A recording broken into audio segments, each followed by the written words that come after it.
बॉलीवुड के He-Man superstar कहे जाने वाले धर्मेंद्र सिंह देओल का जन्म पंजाब के नरसाली गांव में हुआ, जो कि लुधियाना जिले में है। वहां 8 दिसंबर 1935 को पंजाबी जाट परिवार में वो जन्मे। आज वो 87 साल के हो गए हैं। कम ही लोग जानते होंगे कि धर्मपाजी फिल्मों में कैसे आए, तो सुनिए।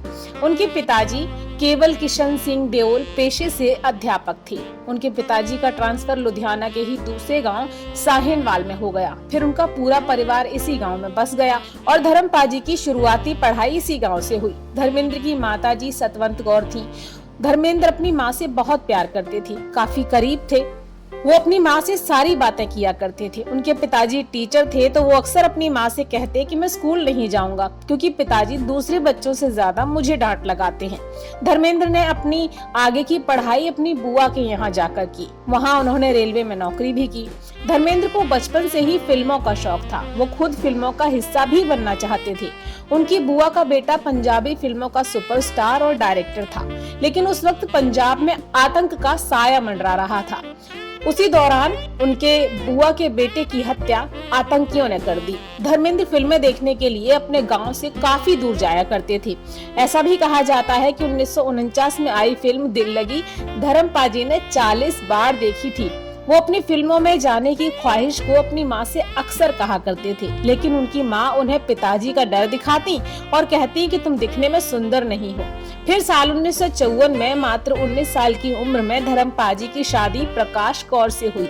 उन्होंने अपनी इच्छा को दिल में ही दबा लिया और रेलवे की नौकरी के साथ साथ खेतों के काम में लग गई। फिर एक दिन अचानक उन्होंने अपनी माँ से फिर से कहा कि मैं मुंबई जाना चाहता हूँ फिल्मों में काम करने के लिए।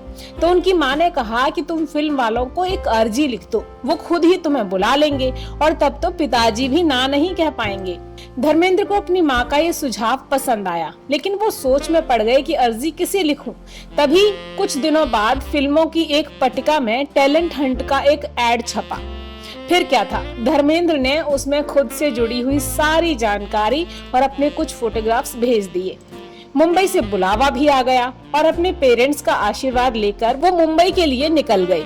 उन्हें वहाँ पसंद भी किया गया और बंदिनी फिल्म में काम भी मिल गया, लेकिन उस फिल्म को बनने में काफी वक्त लगा। तब तक वो लोगों से मिलने लगे और उनका संघर्ष का दौर शुरू हो गया। उनके स्ट्रगल के दिनों के साथी रहे मशहूर अभिनेता मनोज कुमार। स्ट्रगल के दिनों में ही कई दिनों तक भूखे भी रहते थे। एक बार उन्होंने पाचन की इसबगोल की गोलियां भी खाई और हॉस्पिटल में एडमिट भी होना पड़ा। फिर कुछ दिनों के बाद उनकी मुलाकात अर्जुन गिरानी से हुई। फिर कुछ दिन के बाद धर्मेंद्र को दिल भी तेरा हम भी तेरे से डेब्यू करने का मौका मिल गया। उन्होंने बंदिनी, अनपढ़, पूजा के फूल, बहारें फिर आएंगी और अनुपमा जैसी कई फिल्में की। इनमें से कुछ चली और कुछ ज्यादा नहीं चली, लेकिन धर्मेंद्र के काम को पसंद किया जाने लगा। धर्मेंद्र को फिल्मों में शोहरत मिलने की शुरुआत हुई फिल्म फूल और पत्थर से, जिससे उन्हें रोमांटिक हीरो से निकलकर एक्शन हीरो की पहचान मिली। इस फिल्म से जुड़ा एक किस्सा भी है। फिल्म की शूटिंग के दौरान धर्मेंद्र जी को नींद आ गई और फिल्म के डायरेक्टर ने गुस्से में कह दिया कि पता नहीं कहां से पियक्कड़ आ जाते हैं फिल्म के हीरो बनने के लिए। ये बात धर्मपाजी को चुभ गई और उस दिन से उन्होंने शराब पीना शुरू कर दिया, जो उनकी आदत में शुमार हो गया। हालांकि उनकी इस आदत को बाद में घर वालों ने छुड़वा दिया। धर्मेंद्र ने कई तरह की सफल फिल्में दी और हर तरह के किरदार किए। उन्होंने 300 से ज्यादा फिल्मों में काम किया। फिल्मी पर्दे पर उनकी जोड़ी सभी के साथ जचती थी, लेकिन हेमा मालिनी के साथ उनकी केमिस्ट्री को लोग खूब पसंद किया करते थे। रियल लाइफ की ये जोड़ी 2 मई 1980 को रियल लाइफ में हमेशा के लिए शादी के बंधन में बंध गई। धर्मेंद्र ने फिल्मों के साथ राजनीति में भी अपना दाव आजमाया। उनकी पहली पत्नी से 4 बच्चे हैं और दूसरी पत्नी हेमा मालिनी से 2 बेटियां।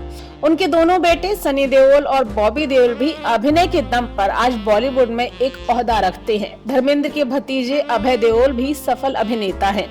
धर्मेंद्र और हेमा मालिनी की दोनों बेटियां भी फिल्मों में काम कर चुकी हैं। हमारे साथ जुड़े रहने के लिए देखते रहिए देश रोजाना का YouTube चैनल। सब्सक्राइब कीजिए, साथ ही देश रोजाना की खबरें सबसे पहले देखने के लिए प्रेस कीजिए बेल आइकन।